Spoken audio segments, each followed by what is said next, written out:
मित्रों, भारतीय स्वतंत्रता संग्राम में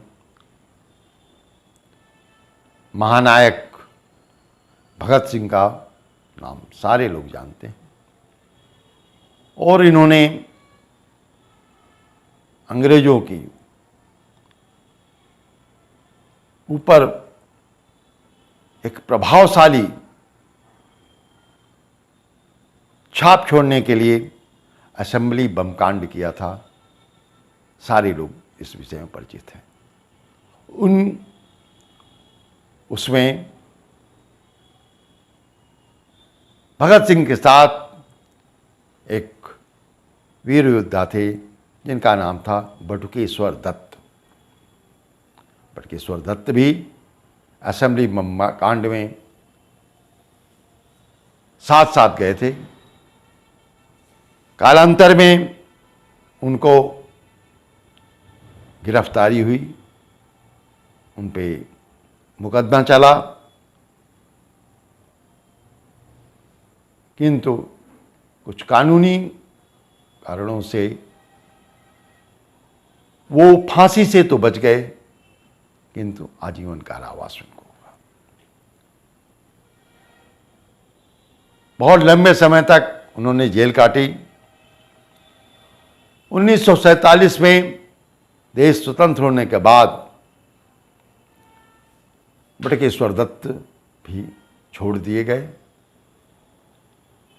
और अब इसके उपरांत बहुत बड़ा एक प्रश्न हमारे सामने आता है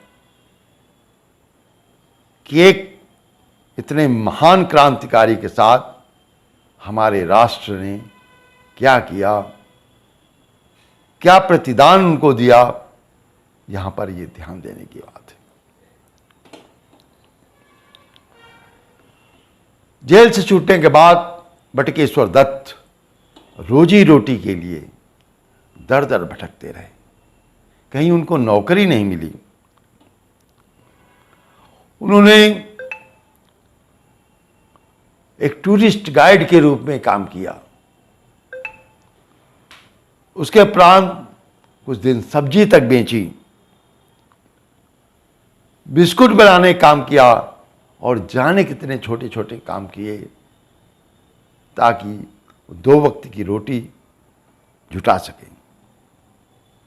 किंतु इस स्वतंत्र राष्ट्र में भगत सिंह जैसे ही महान क्रांतिकारी के साथी को अपनी रोटी का जुगाड़ भी मुश्किल पड़ गया। दूसरे सम्मान की तो बात छोड़िए। कहते हैं पटना में एक बार बसों के परमिट निकले तो उन्होंने भी बस के परमिट के लिए अप्लाई किया। परमिट मिल जाए तो आजीविका का एक साधन बन जाएगा। किंतु कहते हैं वहाँ कमिश्नर ने उनसे क्रांतिकारी होने का प्रमाण पत्र मांगा। 50 साल तक जिसने अपना जीवन खपा दिया था राष्ट्र के लिए, उससे मांगा गया और वो परमिट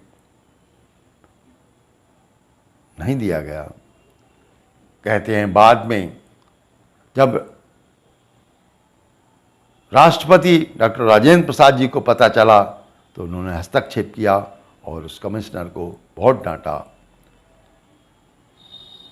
इस प्रकार कालांतर में सनई सनई कुछ कृपा हुई और 1963 में उनको विधान परिषद का सदस्य बना दिया गया।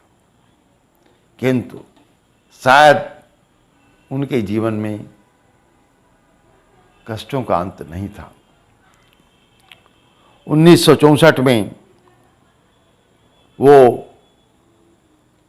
बीमार पड़ गए और कहते हैं कैंसर की बीमारी से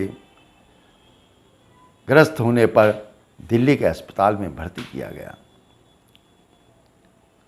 भयंकर पीड़ा से और कष्टों के बीच गुजर रहे थे तब बटुकेश्वर दत्त ने स्वयं कहा, इसी दिल्ली में उन अंग्रेजों को जिनके राज्य में सूर्य का अस्त नहीं होता था,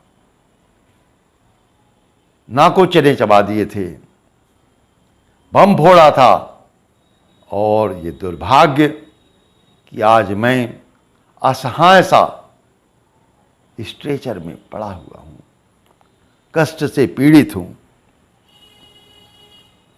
और मेरे कष्टों का कोई अंत होता दिख नहीं रहा।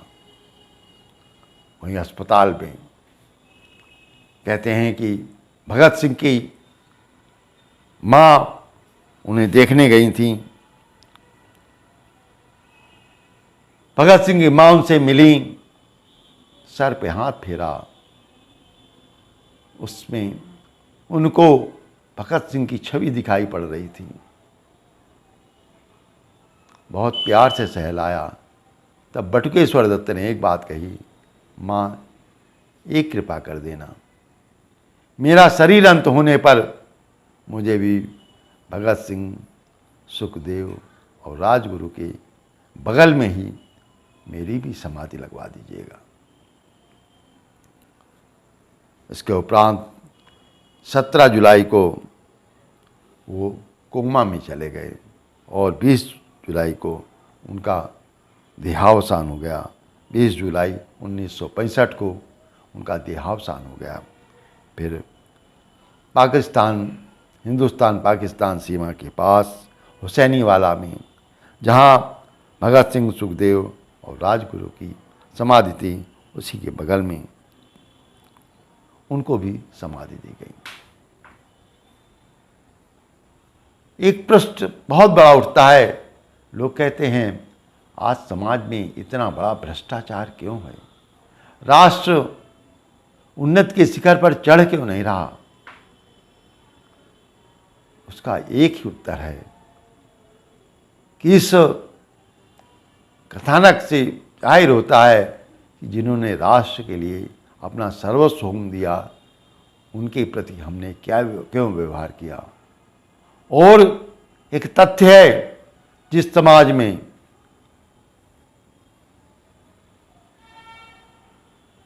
उनको सम्मान मिलता है जो सम्मान के योग्य नहीं होते हैं, और उनका निरादर होता है जो सम्मान के योग्य होते हैं, वो समाज कभी भी उन्नति नहीं कर पाता, कभी खुशहाल नहीं बन पाता।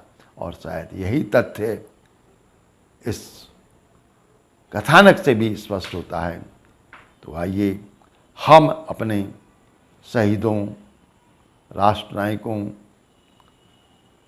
महानायकों का स्मरण करें, अभिनंदन करें, वंदन करें, और पीढ़ियों को बताएं कि आज हम जो कुछ हैं वो उनके त्याग, तपस्या और बलिदान के बल पर ही हैं।